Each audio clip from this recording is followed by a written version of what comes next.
Meng Wanzhou versus the United States of America here in a downtown Vancouver courthouse. Everybody, my name is Cyrus Jansen. I'm an American expat and entrepreneur. I'd like to welcome you back to my YouTube channel, and I'd like to welcome you back to a very special episode.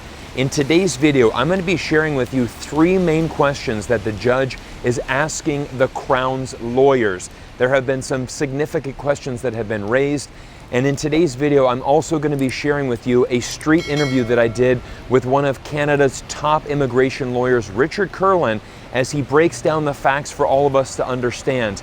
Everybody, Meng Wanzhou has a very high chance that she will be released and returned back to China. There is hope for a better relationship with China, the United States, and Canada. We're going to be breaking it all down in today's video. To give everyone a brief recap, Ms. Meng is charged with fraud for allegedly misrepresenting Huawei's links to another technology company, Skycom, during a PowerPoint presentation she gave in Hong Kong in 2013. The United States alleges her misrepresentations exposed HSBC to the risk that it would be punished criminally or civilly for violating U.S. sanctions in Iran. However, Canadian Judge Ms. Heather Holmes appeared skeptical of arguments made by prosecutors during hearings and questioned the validity of the case. Let's listen to Canadian lawyer Richard Kurland as he shares some insights into this fraud accusation. The defense is pointing out that fraud in Canada typically is going to require a kind of damage,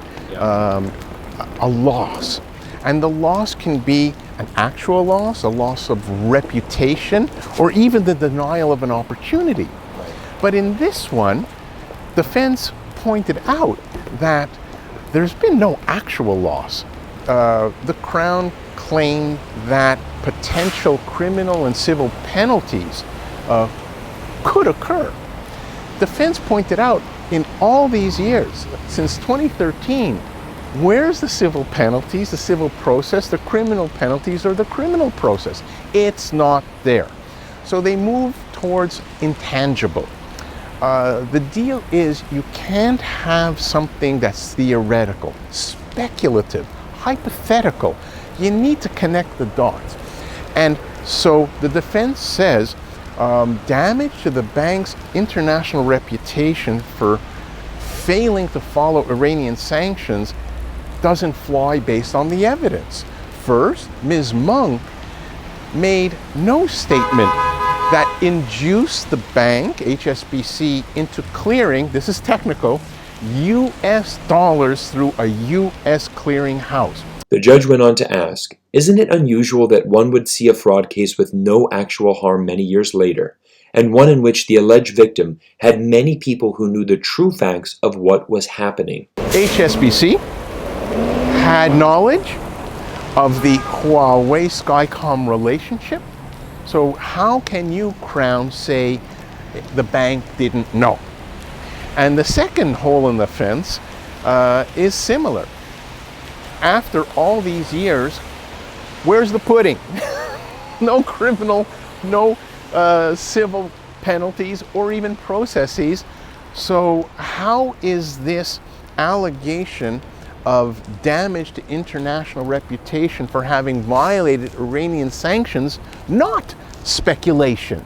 The second question the judge asked was whether the key information in the record of case was contradictory and incomprehensible, and Meng's defense team brought in an expert witness that could possibly change the entire future of this extradition hearing.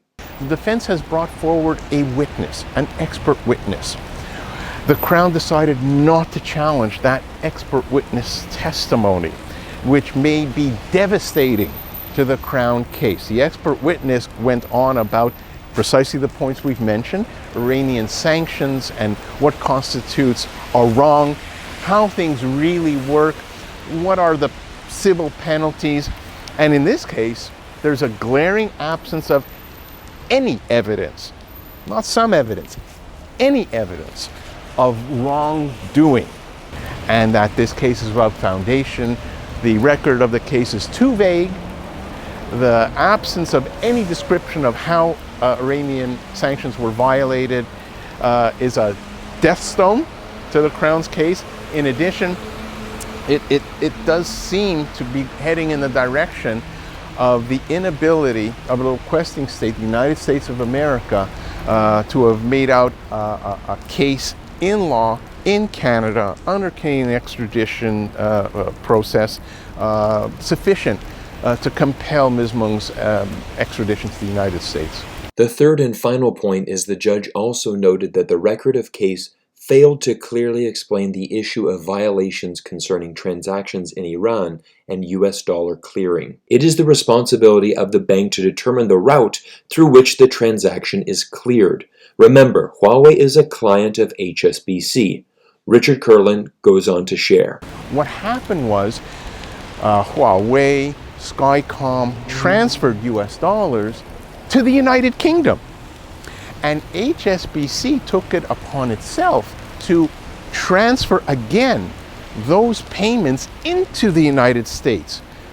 It's not a problem if the source of the US dollars were from economic activities that did not violate Iranian sanctions. And defense checkmark number 1 pointed out that where's the evidence of where the dollars came from? Are they connected to economic activities that are prohibited by American Iranian sanctions, like communication devices? Or was it something like bubble gum? So the failure to address specifically what violated the American law on Iranian sanctions means vagueness. And if the foundation is too vague, the case fails. In addition, even if the dollars were related to Iranian transactions which were illegal or otherwise subject to Iranian sanctions under American law, what did Ms. Meng say exactly to cause HSBC to transfer from the United Kingdom to the United States those US dollars? There's nothing there, nothing in the PowerPoint presentation. There's no evidence Ms. Meng knew anything about this US dollar clearinghouse system. I had the chance to ask Richard Kurland his thoughts on how this extradition hearing ends and what would be the best case for Canada moving forward. Hopefully, it will be the Americans that will save the day. The Americans asked Canada to commence this extradition process as a favor during trade negotiations with China. And now the United States can do Canada a favor. Canada started it, America can terminate it. Now everybody, as we come to the conclusion of today's video, there's no way that I can address the situation of Meng Wanzhou without also addressing the situation of the two Michaels, the two Canadian citizens that are currently under arrest inside of China today. There are 35 million Canadian citizens here in Canada that are concerned about the status and the future of the two Michaels. But on the flip side, there are 1.4 billion Chinese citizens that are equally concerned about the future of Meng Wanzhou, a Chinese citizen that is under arrest here in Canada. Both Canada and China are victims of a geopolitical conflict that was initiated by the United States of America. At the beginning of this year, in previous YouTube videos, I had called upon President Joe Biden to take the initiative to end this conflict and to bring better relations between all three countries involved. And there is still hope that this can happen. This is what we are looking for. And again, as Richard Kurland pointed out, it is on the United States of America to end this conflict. Everybody, I want to thank you for spending time with me here on YouTube today. If this is your first video that you have watched, make sure you hit that subscribe button. Again, my name is Cyrus. Thanks for spending time with me. We're going to continue following the story of Meng Wanzhou, and we will continue to share more and more updates as we continue to improve the relationship between all of these countries involved. Thank you, everyone. We'll see you in a future video.